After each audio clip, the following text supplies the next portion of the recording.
Moi boas tardes, un saúdo de César Goldi e de Manuel Vicente. Somos o equipo de Efervesciencia.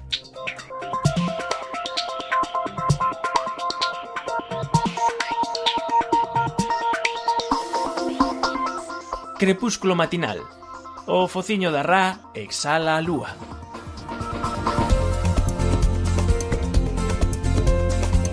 Este é un haiku de Masao Kashiki.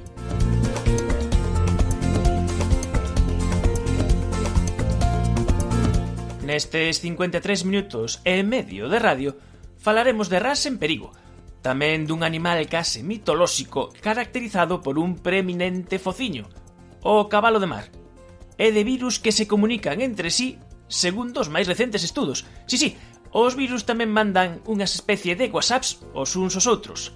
A alguén da máis? Benvidos á Efervesciencia. Hai outros mundos, pero están neste. Efervesciencia. Doses de ciencias en contraindicacións. Patrocinado pola FECIT, Fundación Española para a Ciencia e a Tecnoloxía, Ministerio de Economía e Competitividade, unha colaboración da Universidade de Santiago e a Radio Galega.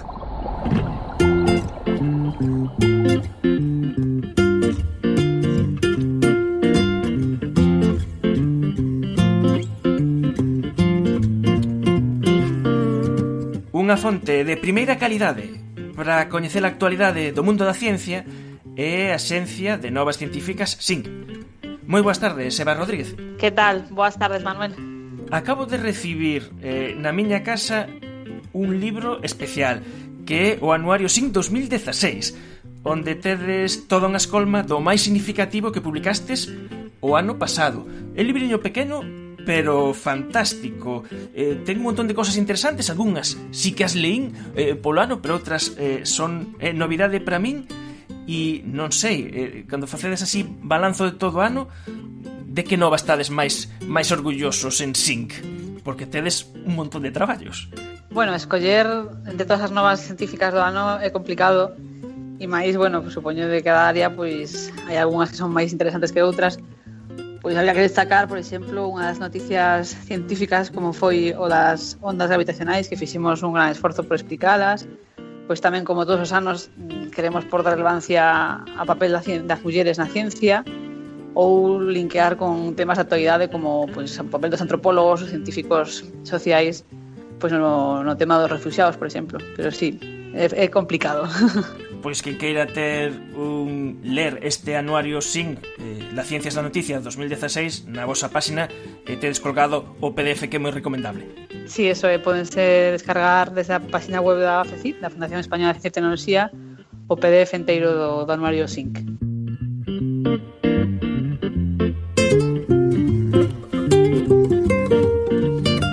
Esta tarde imos coller unha das vosas últimas novas e imos falar dun virus que é letal pros anfibios e que se está a estender polo Parque Natural da Serra da Estrela en Portugal.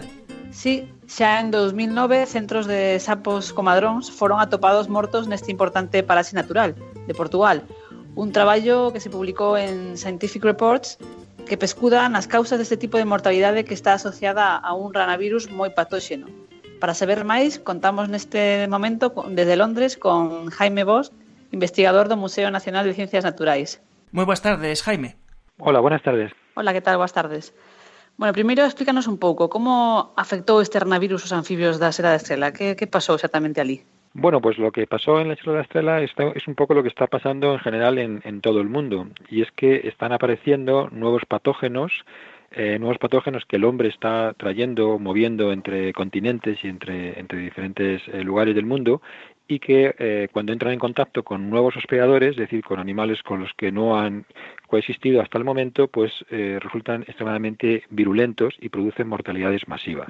Lo curioso en la Sierra de la Estrela es precisamente que, lógicamente estamos hablando de un parque natural, un espacio protegido en el que en teoría no debería sufrir ningún tipo de agresión directa, pero estamos viendo que precisamente por ser un espacio protegido con gran influencia de gente, pues es precisamente esto hace que sea más fácil que estos nuevos patógenos acaben llegando a estos sitios, ¿no?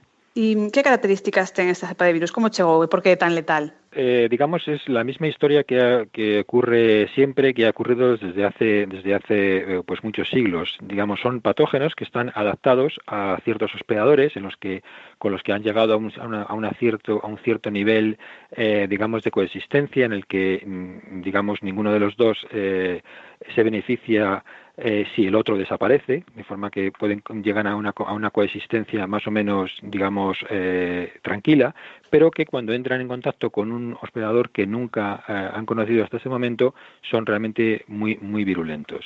Los ranavirus están presentes, como digo, en todo el mundo. Lo que pasa que últimamente estamos detectando que están viniendo nuevos ranavirus, muchos de ellos procedentes de Asia, pues a través fundamentalmente del comercio de animales exóticos. Podería afectar tamén as poblacións en España? Detectáronse aquí novos casos? Sí, de hecho en España ya hemos detectado varios casos similares. Por ejemplo, en el año 2005 detectamos el primer caso conocido en España, en este caso en el Parque Nacional de los Picos de Europa. Igual un espacio natural protegido en el que recibe gran afluencia de gente y por tanto es muy fácil que entren patógenos nuevos.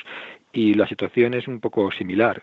Estamos hablando de mortalidades masivas que pueden llegar incluso al 100% en algunas especies, como es el caso del sapo partero común, que es la especie más susceptible, y estamos viendo que estas mortalidades están produciendo declives y extinciones locales de todas las poblaciones y de varias especies a la vez. En Galicia tense dado casos tamén? En Galicia también tenemos otro caso, se trata del embalse del Pontillón en Pontevedra, donde también hemos detectado mortalidades masivas de otras especies de anfibios, del tritón ibérico, del tritón jaspeado, también de varias especies, y también el caso de Galicia es un ejemplo muy claro, ¿no? Estamos hablando de un embalse en el que se realizan pruebas de piragüismo, en las que participan personas de todos los países del mundo. Es decir, imaginaos la situación en la que en esa zona están viniendo personas con material, piraguas o material deportivo que está en contacto con el agua en muchos países del mundo y que acaban llegando al embalse de Pontillón. Y en ese equipo van esos virus que son los que están matando a los anfibios.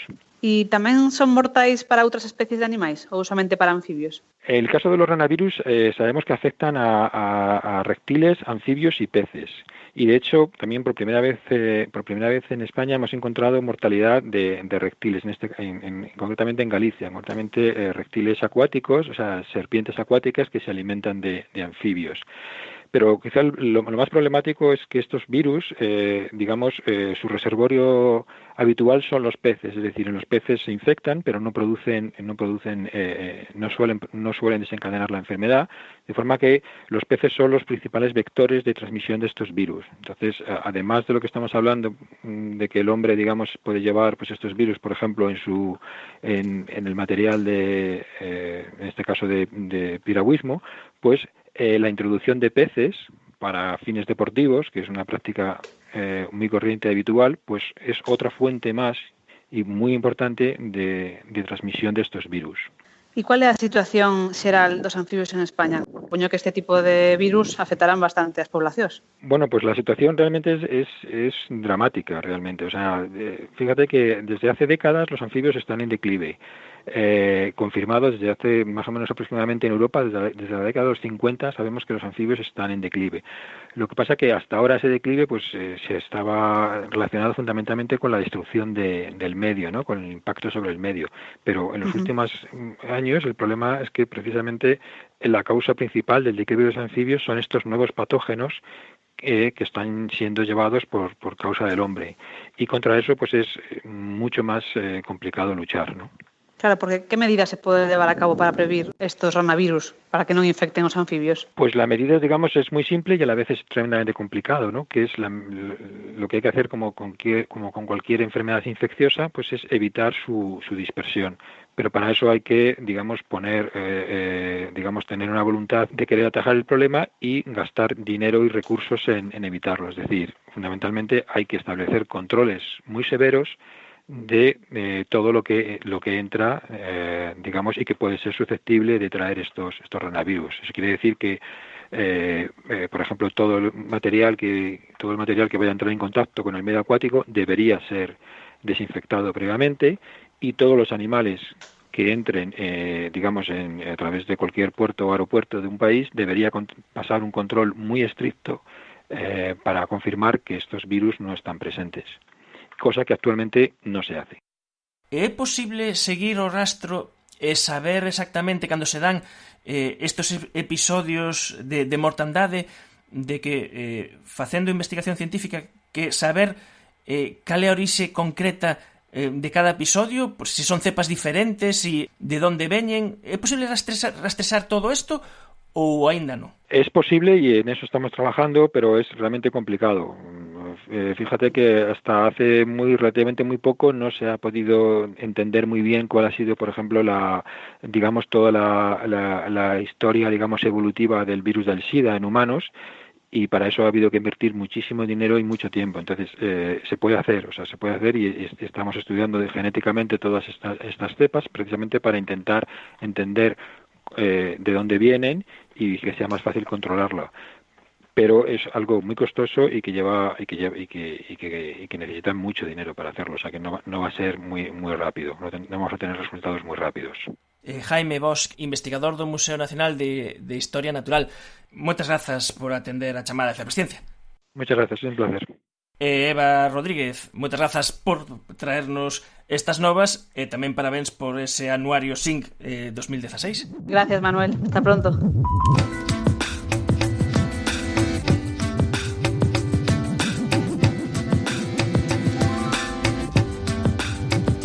Pro tempo da conversa desta tarde, collemos os nosos bártulos do Laboratorio Portátil de Efervesciencia e viñémonos ata Vigo, ata o Instituto de Investigacións Mariñas do CSIC. E aquí estamos con Miquel Planas. Moi boas tardes, Miquel. Hola, boas tardes, Manuel. Hai non moito tempo, a final de ano do 2016, unha das revistas máis importantes, das que sempre se citan, o Nature, tiña en portada un cabalo de mar. E iso era así porque se secuenciara o xenoma dunha destas especies. E nos dixemos, bueno, temos que falar deso algún día. E pensamos, quen sabe máis destas cousas en Galicia é Miquel Planas. E por eso nos viñemos aquí. Por que nos fascinan tanto os cabalos de mar? Bueno, realmente porque, para empezar, tienen visualmente un atractivo especial. Son peces, cosa que mucha gente no sabe, pero no son peces típicos, sino que son muy, muy diferentes a lo que uno puede encontrarse. Entonces, ya desde tiempos remotos son animales que se han utilizado mucho para mitología, aspectos mitológicos. Los griegos en Turquía, las civilizaciones antiguas romanas también, pues utilizaban caballitos de mar para sus orfebrerías y para sus diseños de mosaicos y, bueno, utilidades de estas de tipo casero, ¿no? Donde les gustaba tener los caballitos delante de ellos. Entonces, son animales que, aparte de los tópicos que uno siempre conoce, que es el tema de la fidelidad de pareja, que no es tan real siempre, luego ¿no? Tenemos que luego contarlo. Hablamos de eso. Pues tienen un atractivo, digamos, físico. O sea, son animales que por su comportamiento tan dócil, tan tranquilo, pues aportan serenidad y luego pues visualmente son realmente atractivos. Yo creo que eso es lo que realmente engancha a la gente, sobre todo a los más pequeñitos, ¿no? Estes pertencen a unha familia que vos chamades, a ver se o digo ben, signátidos. Sí. Están tamén outros parecidos, os peixes pipa e tamén os dragóns do mar. Sí, signátido es una palabra que significa mandíbulas fusionadas. O O sea, la mandíbula superior y la inferior que encontramos en un pez normal, en este caso no existe como tal, sino que se han fusionado a lo largo de la evolución formando un tubo alargado, que es lo que les da forma a ese hocico tan típico de los caballitos de mar o de los peces pipa o los dragones de mar, y que les permite un tipo de alimentación diferente a la mayoría de los peces, porque ellos no comen, digamos, como podemos comer nosotros, a bocados, sino que lo que hacen es succionar. Entonces ese tubo es como una aspiradora. Aspiradoras, son aspiradoras total. Exactamente, son aspiradoras, además muy voraces, comen muchísimo. ¿Por qué comen tanto? Pues porque tienen un sistema digestivo muy poco eficiente. La digestión es muy lenta y tienen unos enzimas digestivos que no son muy activos. Entonces necesitan comer mucho durante todo el día prácticamente, sabiendo que lo que excretan después pues está poco aprovechado, ¿no? O sea, el alimento que consumen. ¿Y se puede llegar a atascar? Sí, claro, sí. Nosotros hemos visto en el laboratorio animales, son tan voraces que son capaces de comer por encima de sus posibilidades en tamaño, ¿no? Y es una mala idea, ¿no? Claro. Entonces, ¿qué pasa? Que de pronto nos encontramos pues con que si les suministramos zooplancton de cierto tamaño, pues claro, algún individuo igual un poco más pequeño que no sería capaz de comer en condiciones normales ese zooplancton tan grande, pues se le queda el zooplancton, la presa en la boca, y hay que ayudarlo a sacarlo porque si no, pues se ahogaría, vamos, en términos se asfixiaría, ¿no? En ese aspecto tamén sei que son un pouco preguiceiros, porque teñen esa aspiradora que poñen en marcha, pero se a comida está un pouco lonxe, eles prefiren que lles callen as cousas a ter que facer ese esforzo. Sí, son animales muy sibaritas, entre comillas, es decir, cualquier cosa no les sirve. Entonces, ellos están acostumbrados a comer el alimento que encuentran en los sitios donde viven. Normalmente viven en zonas donde hay comunidades vegetales agarrados a las plantas, entonces se suelen agarrar con esa cola prensil que tienen a la base de una planta y allí esperan a que pasen las presas, ¿no? Entonces son tan tranquiliños que son incluso llegan a la situación de vagos, digamos, ¿no? En el sentido de que si pasa una presa, pero ellos calculan muy bien las distancias, entonces si ven que está un pelín alejado y eso le supone un esfuerzo extra, pues bueno, la dejan pasar y ya vendrá otra, ¿no? Son os peixes que nadan diferente aos outros peixes, porque non teñen as mesmas aletas. Claro, la evolución de este grupo de especies hizo que perdieran ciertas aletas, aparte de adquirir esa posición normalmente vertical, como es la de los caballitos de mar. Entonces, eso hace que sean malos nadadores. No tienen, algunas especies ni siquiera tienen aleta caudal, que es con lo que la mayoría de los peces pues adquieren velocidad, ¿no? Entonces, digamos que lo que pueden hacer es subir y bajar en la vertical dentro del agua o moverse hacia adelante, pero no pueden nunca adquirir una posición de natación como un pez, yo qué sé, por ejemplo el atún, ¿no? Que es una especie muy típica cuando uno piensa en velocidades de natación en el agua en un pez, ¿no?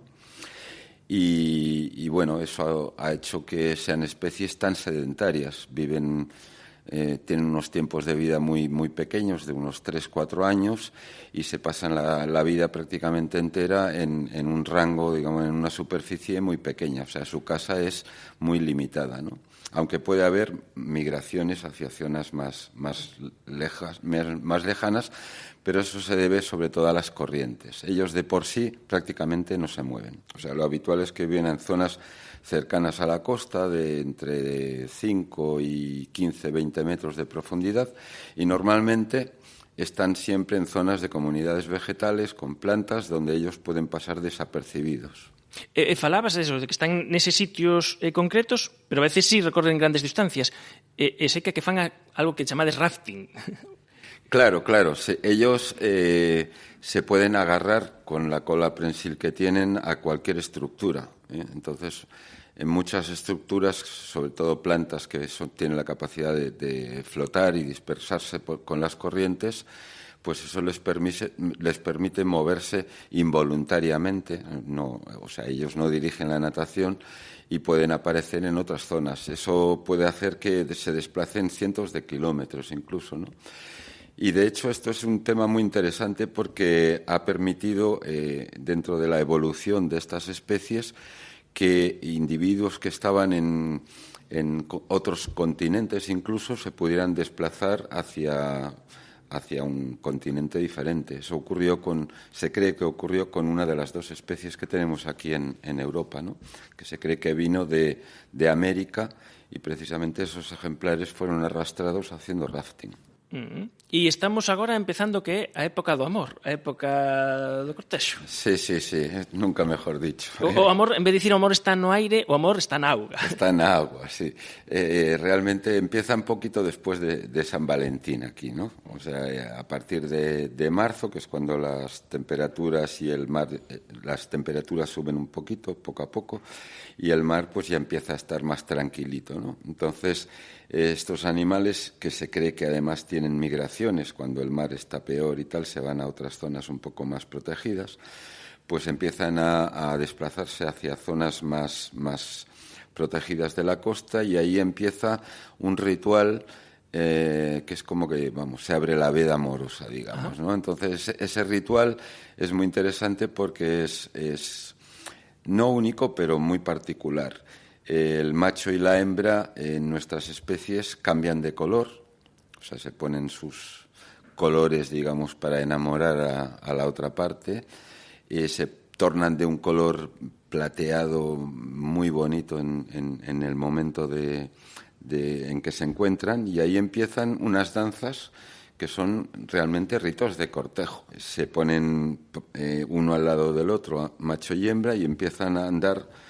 Bueno, en este caso prácticamente es andar, porque no es nadar tampoco, sino que se arrastran por el fondo y, pegaditos uno a otro, van haciendo una serie de contorneos, y esto se repite durante un tiempo. Es como una especie de noviazgo. Ajá.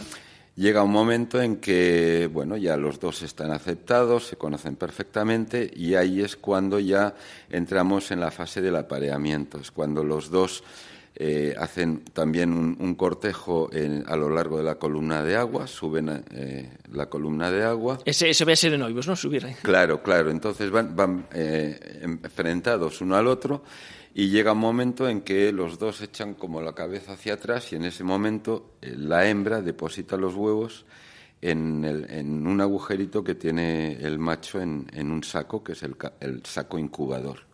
O sea, que aquí o macho é quen leva o embarazo. Existe isto na natureza? No, es un caso único. Esto sería la envidia de las mujeres en el ser humano, ¿no? Es un hecho único. O sea, la hembra deposita los huevos ahí, en ese momento el macho los fertiliza y automáticamente se cierra ese saco. De tal modo que hasta que no van a nacer los caballitos de mar, miniatura, que es un proceso que puede durar aquí en nuestra zona alrededor de un mes aproximadamente, o sea, es un embarazo largo, pues no puede entrar otro huevo diferente. De esta manera se aseguran que en todos los que nacen proceden de la misma pareja, de la misma hembra.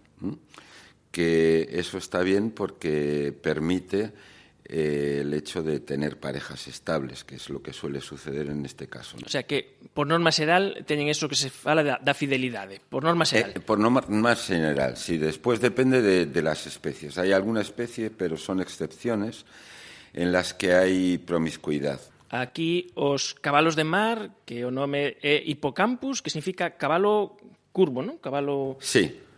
Cabalo curvado. Aquí temos, como decías, dúas especies. Exacto.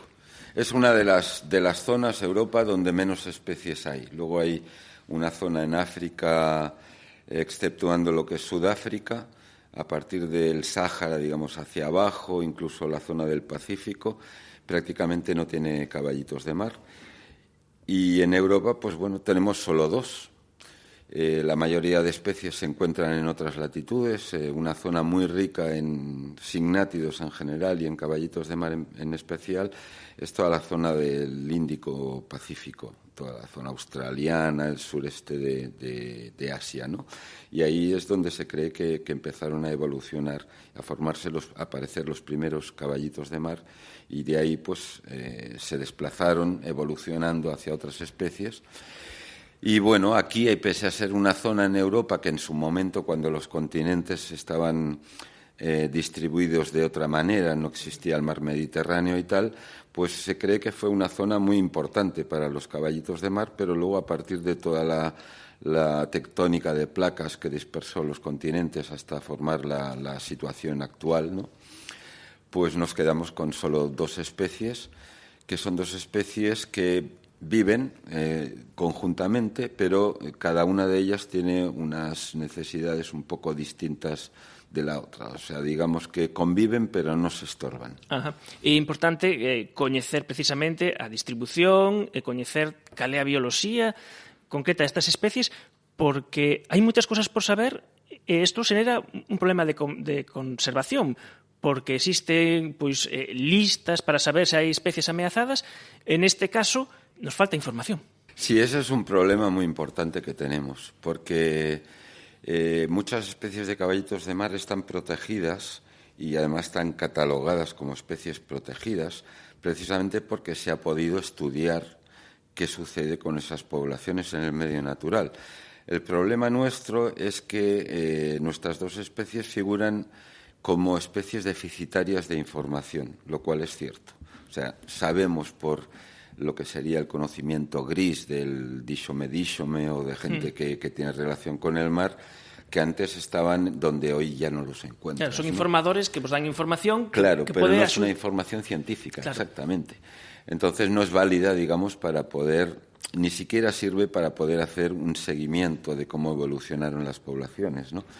Todo el gran problema que tenemos es que nuestras poblaciones tienen unas densidades, unas abundancias ridículas prácticamente. Entonces, es muy difícil poder hacer una evaluación de esas poblaciones cuando cuentas con tan poquitos ejemplares. Por otro lado, claro, no es posible bucear buscando todas las posibles poblaciones o ejemplares que hay, porque eso supone, primero, una necesidad de tiempo tremenda de dedicación y, por otro lado, un coste también importante, porque todo esto hay que hacerlo con mergullo, ¿no? Uh-huh. Entonces, bueno, estamos sacando la información que vamos obteniendo poco a poco y ahí se va acumulando hasta que llegue un momento en que igual podamos hacer un estudio más serio. Y en este sentido creo que el hecho de poder contar con ejemplares producidos en el laboratorio y que sean genéticamente semejantes o muy parecidos a los de las poblaciones salvajes, pues si nosotros utilizamos individuos de este tipo para hacer una repoblación controlada en una zona o un reforzamiento de poblaciones, teniendo individuos marcados y tal, eso, teniendo ahí un número mínimo de ejemplares, nos permitiría poder hacer un seguimiento anual, ¿no?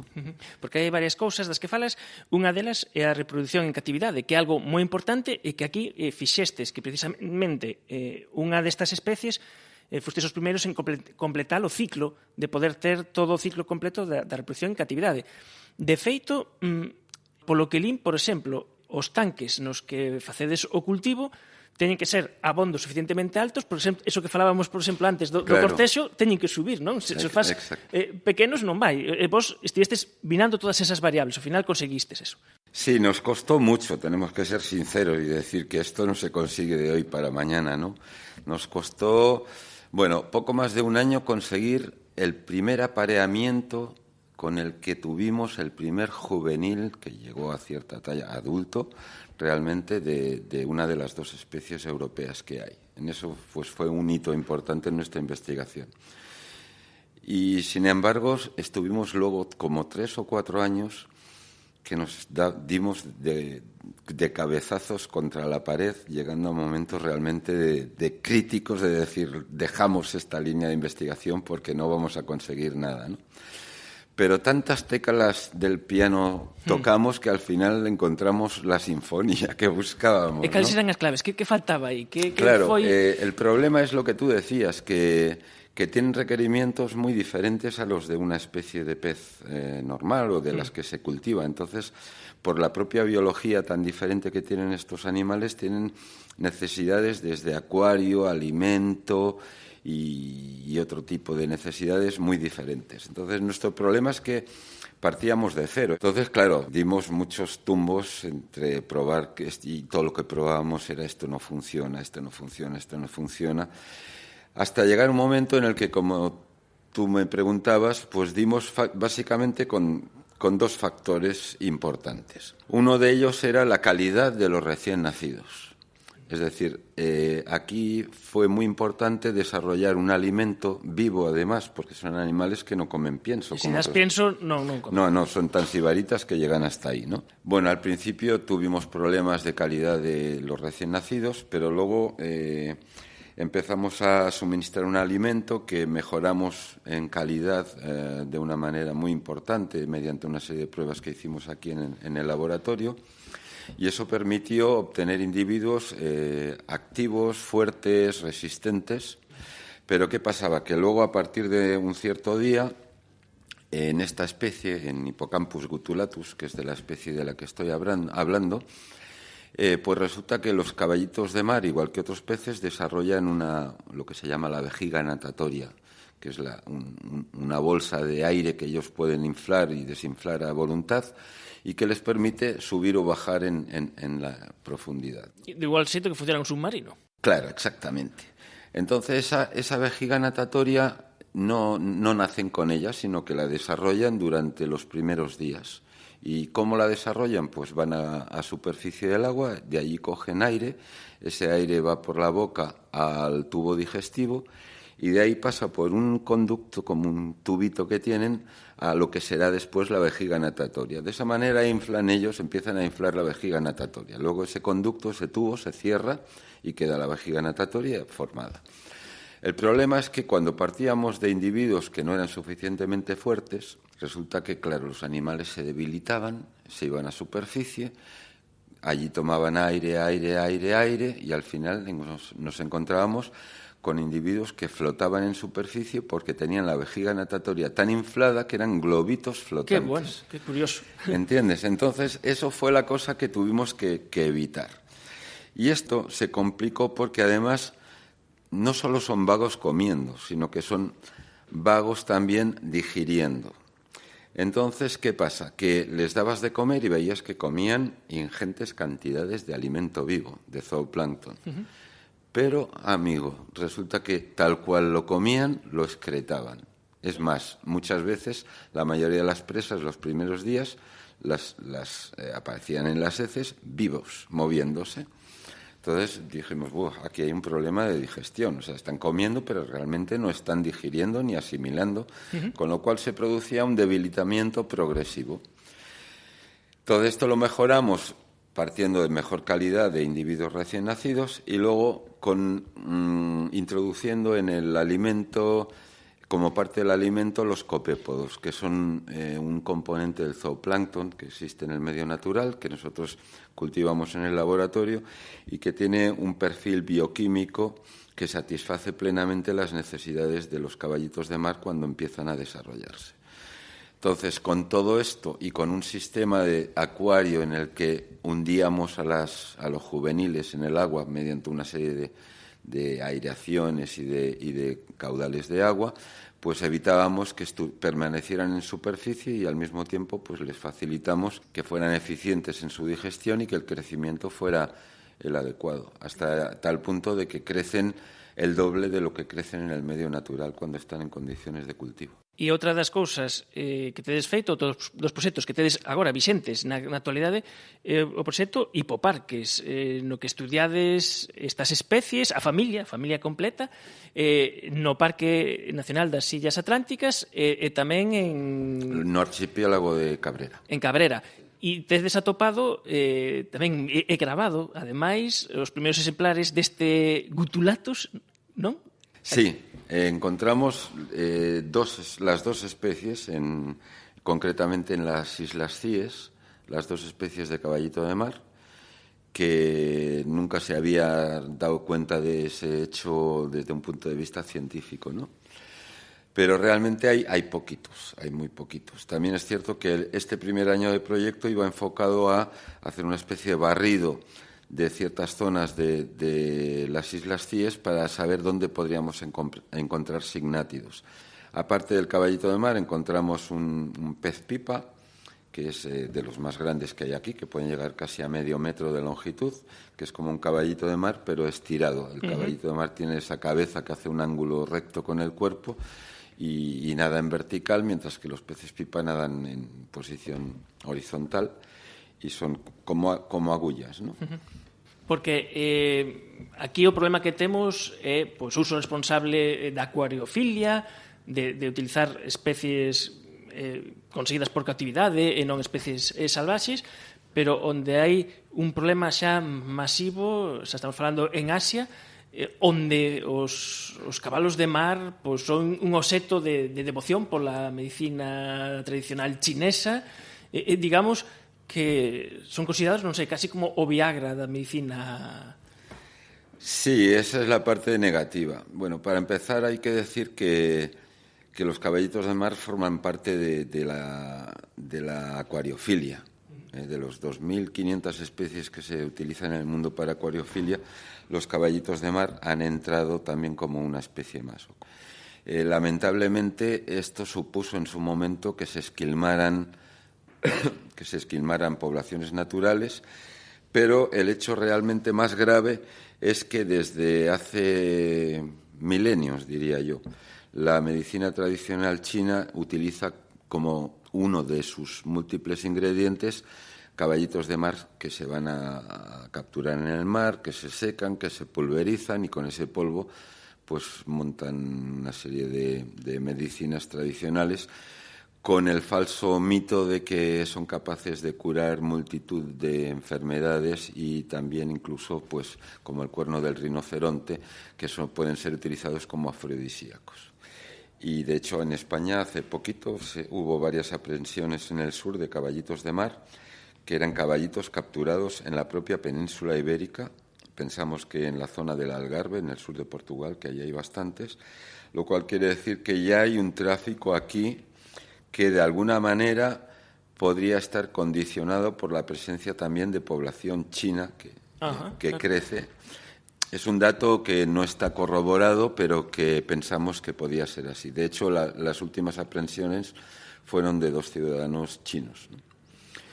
Y, bueno, ¿qué sucedió con todo esto? Pues la conclusión es que se capturan al año unos 25 millones de caballitos de mar en el mundo, que casi todos van a esta medicina tradicional, que también se comen incluso allí en China, y que la acuicultura, desde luego, no pretende, o sea, el producirlos en cautividad, no pretende evitar este problema, porque las cantidades que se manejan en número de caballitos es tan elevado que es imposible, pero sí se puede hacer una utilización respetuosa de estas especies, produciéndolas en cautividad, por lo menos para el mercado de especies ornamentales, para la acuariofilia.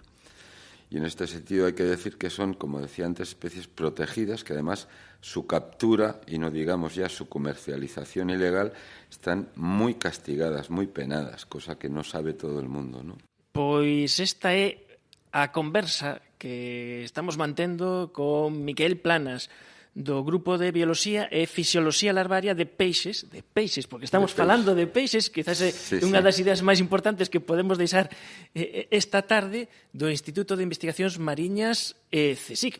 Eu casi pediría unha cousa, porque xa que aproveitando que estamos aquí, isto é radio, pero non sei, o mellor podemos baixar onde tedes o laboratorio, levar os nosos aparatos de grabación e ver polo menos que se escoita nun laboratorio que tedes aí os cabaliños. Sí, vamos a ir. De ruido encontrarás mucho porque hay muchas bombas de agua, etcétera, etcétera. Pero bueno, por lo menos tú te llevarás la ilusión de poder verlos en directo. Eso sí, bueno, e logo deixaremos voar un poquinho a imaginación. Pois Miquel Planas, investigador do CSIC, experto en cabalos de mar, moitas grazas por acollernos os de Efervesciencia. Hasta cuando queráis.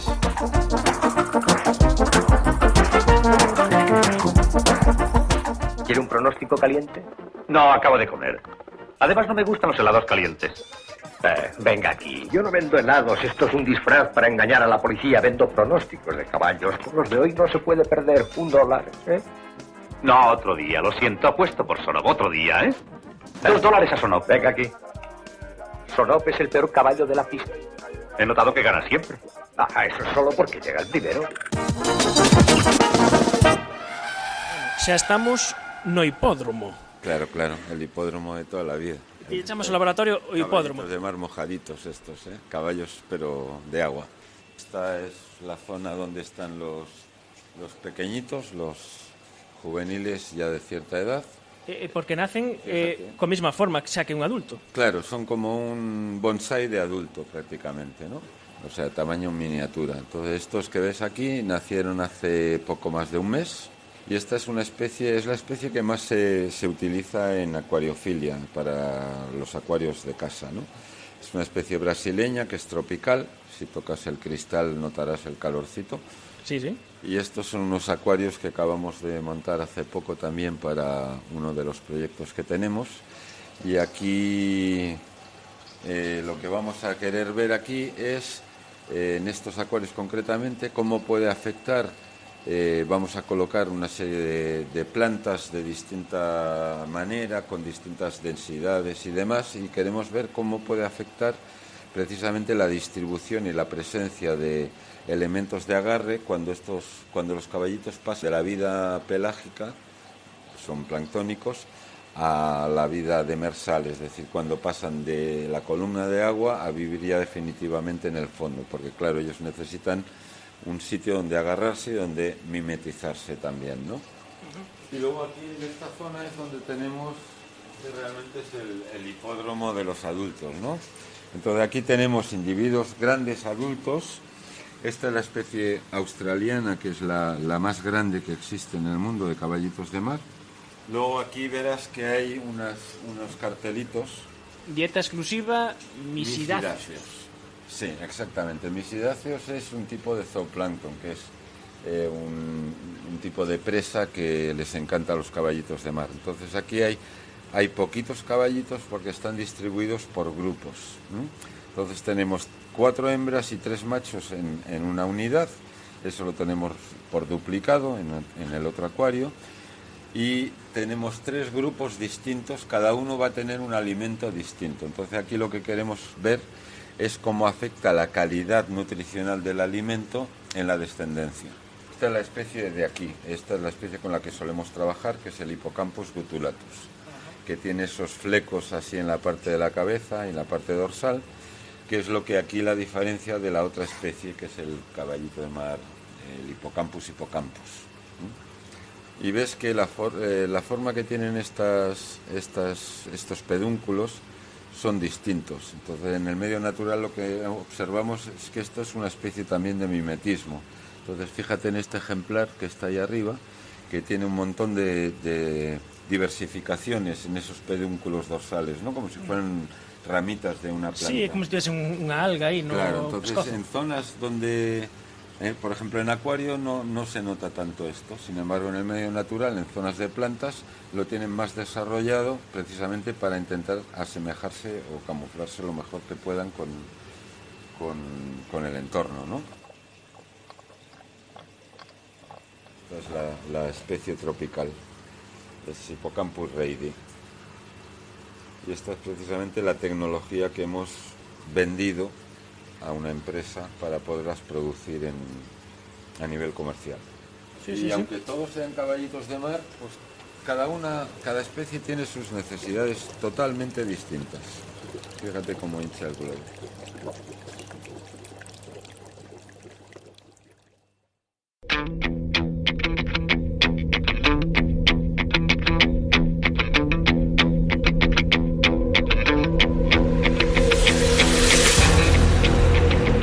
O noso circo de bacterias ten moitas peculiaridades.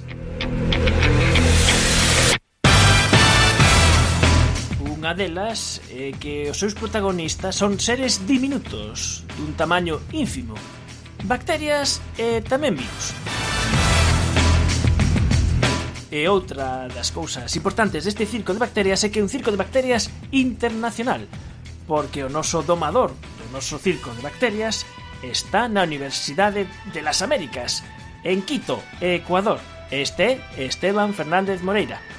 Moi boas tardes, Esteban. Hola, Manuel, moi boas tardes. Desta volta toca de falar de virus e de bacterias. Toca de falar dun achado publicado moi recentemente en Nature, no que unha vez máis puxose en xogo o que se chama serendipia, que uns investigadores buscaban unha cousa, pero atoparon outra porque tiñan a mente preparada para ver máis alá. Bueno, Manuel, a historia é unha historia, pois, como ti dis, non, de casualidade. E casualidade tamén do feito de que eran investigadores que traballaban nunha institución que fomenta a curiosidade, que non presiona aos investigadores para que fagan patentes ou que busquen novas formas de produción. Era un instituto, o Instituto Weizmann en Israel, que lles dá moitísima liberdade. Entón, estes investigadores traballaban con bacterias e con uns virus que atacan bacterias, non? Eles o que estaban buscando era como as bacterias falaban entre elas, non? Cando se sentían atacadas polo virus. E, de repente, decatáronse de que os virus estaban deixando unhas señais para os virus que viñeran despois deles, virus da mesma familia que eles, souberan o que tiñan que facer. Entón, claro, son virus falando con outros virus. Isto nunca se vira, non, antes. Porque xa temos falado moitas veces neste circo de bacterias do quorum sensing, esa comunicación entre bacterias que liberan sustancias para saber se son un número suficiente abondo para decidir se atacan ou non atacan. Ata aí chegábamos, pero o que non tiñamos nin idea é que os virus, que non son outra cousa que unha cantidade moito máis concentrada de información xenética, apenas un ARN e un ADN, que eles tamén facían algo semellante. Claro, é que, por exemplo, o quorum sensing, que se descubriu hai uns anos, claro, permitiunos ver as bacterias como seres sociais, non? Que, por exemplo, se eles teñen que construir unha cidade de bacterias é, por exemplo, o sarro que temos en riba dos dentes, non? Pois eles necesitan necesitanse organizar con estas sinais de quorum sensing. Pero claro, os virus son 100 veces máis pequenos que as bacterias. Entón, ademais, os virus non se consideran seres vivos, pero claro, cando miramos que os virus se comunican entre eles, xa temos que empezar a cambiar a nosa forma de pensar. Como foi ese experimento que lles deu a volta? Eles buscaban unha cousa e atoparon outra. Que estaban facendo?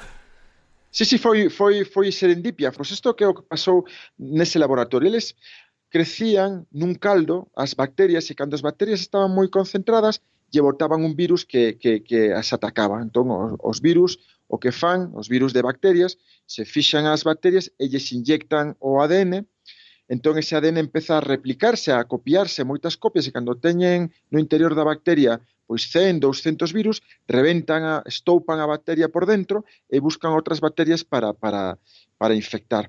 Eles colleron e logo eliminaron as bacterias, eliminaron os virus e se quedaron co caldo ese de cultivo limpio completamente.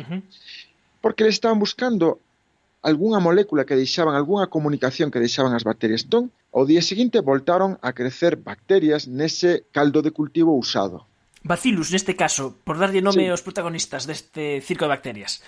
Sí, Bacillus subtilis. Entón, a bacteria voltou a crecer así a concentración moi grandes, entón lle voltaron a engadir o fago para estresalas, pero o que viron é que o fago xa non estopaba as bacterias, xa non as reventaba. O que facía o fago era meterse dentro da bacteria o ADN, e o ADN quedaba incrustado, quedaba dentro do propio ADN da bacteria. Latente. Claro, latente, non? Eso xa se sabía que os fagos podían alternar, non? Entre dous modelos de infección, podían infectar a bacteria, estoupala e ir a por outras bacterias así dun xeito moi agresivo, ou podían ter un xeito máis cooperativo, é dicir, meterse dentro da bacteria, pero o que non se sabía era que o fago podía cambiar o seu comportamento dependendo dunha sustancia que eles non sabían que sustancia era, e lle chamaron a esa sustancia arbitrium, que en latín significa decisión. Que nome tan bonito, Sí, entón, claro, dixeron, ten que haber unha sustancia chamada arbitrium, non sabemos que é o que faga que estes fagos, de repente, todos, en vez de ser agresivos, se comporten. Porque, claro, ten unha lógica. É dicir, cando os primeiros fagos botaron esa arbitrium ao medio, era porque eles xa estaban esgotando, xa estaban acabando con todas as bacterias, era para decirles ás outras, cuidado que xa estamos acabando con todas, non queremos aquí acabar coa galiña dos ovos de ouro. Exactamente, porque está fantásticamente ben pensado, non? Porque un ser que mata a outro ou que necesita a outro, se mata a todos os seus hóspedes, se queda sen ter a quen infectar e acaba morrendo. Entonces, tes que machacalo, pero o suficiente para que haxa certos individuos. O sea, fan como cando pescamos, non? E dicimos que cando facemos unha reserva, un parón biolóxico, estamos facendo algo semellante. Por suposto, é dicir, nós temos que pensar que esas cousas algo nos están a contar, é dicir, nós podemos ser moi competitivos, podemos ser moi agresivos, pero cando estamos acabando cos recursos, hai que pensar que hai que ter outra estrategia, unha estrategia máis cooperativa, máis de respetar o entorno, non? E atoparon ese arbitrium. Sí, claro, porque iso é moi simple para un laboratorio ben equipado, é dicir, ti tes o medio de cultivo normal e o medio de cultivo xa que se utilizou unha vez, entón só tens que comparar un con outro e ver que hai de diferente. Entón atoparon unhas proteínas que estaban no medio usado e non estaban no medio fresco, non? No medio sin usar. Entón, nada, miraron que eran proteínas, claro, son proteínas, son, digamos, as proteínas son sustancias que están, digamos, codificadas polos xenes, o sea, decir, eso, as proteínas dependen da herencia xenética. Entón, claro, ao ver o xen non tiveron outra cousa que collelo, ese xen producilo, porque poñelo a producir proteínas, e cando lle botaron a un cultivo as proteínas esas que se fixeran no laboratorio, miraron que realmente os virus cambiaban de comportamento, co cual xa puderon ver perfectamente que había unha linguaxe. E logo, ademais, colleron o xen e miraron noutros virus e miraron que realmente había esos xenes noutras familias de virus. É unha cousa moi curiosa. É dicir, o arbitrio en esa proteína variaba de familia de virus a familia de virus, co cual estamos a falar de distintos tipos de linguaxes, de distintos tipos de dialectos que solamente son falados entre distintas familias para, digamos, beneficio deles mesmos, non? É francamente abraiante. Hai pouco descubrimos con sorpresa que as bacterias eran seres sociais e que se comunicaban, e agora chegan os virus e vemos que fan algo semellante, que teñen os seus propios sinais que lles informan da historia anterior e que lles din se teñen que acabar con todas as células ou non, poden elixir entre machacar o seu hósped ou cooperar con el, e que ademais teñen idiomas propios. E desto, que é unha información básica que agora nos abraia, supoño que a mellor pode ser unha estrategia tamén para loitar contra virus.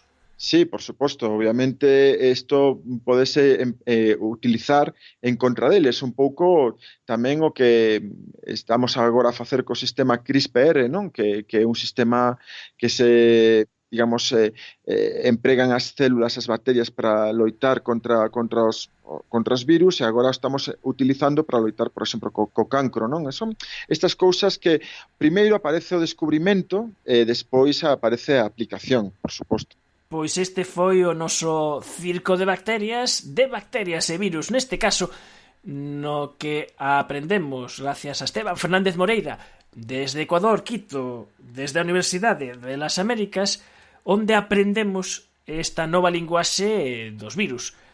Moitas grazas, Esteban, por contárnolo alén dos mares. Gracias a vos.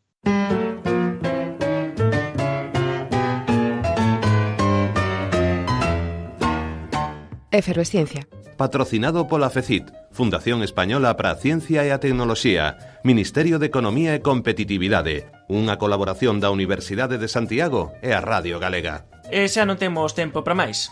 Xa sabedes que pola semana andamos nas redes sociais habituais, e que tedelo o noso podcast en efervesciencia.org, en iVoox e tamén en GeCiencia. Escoitámonos, como sempre, o vindeiro domingo na Radio Galega. Adeus.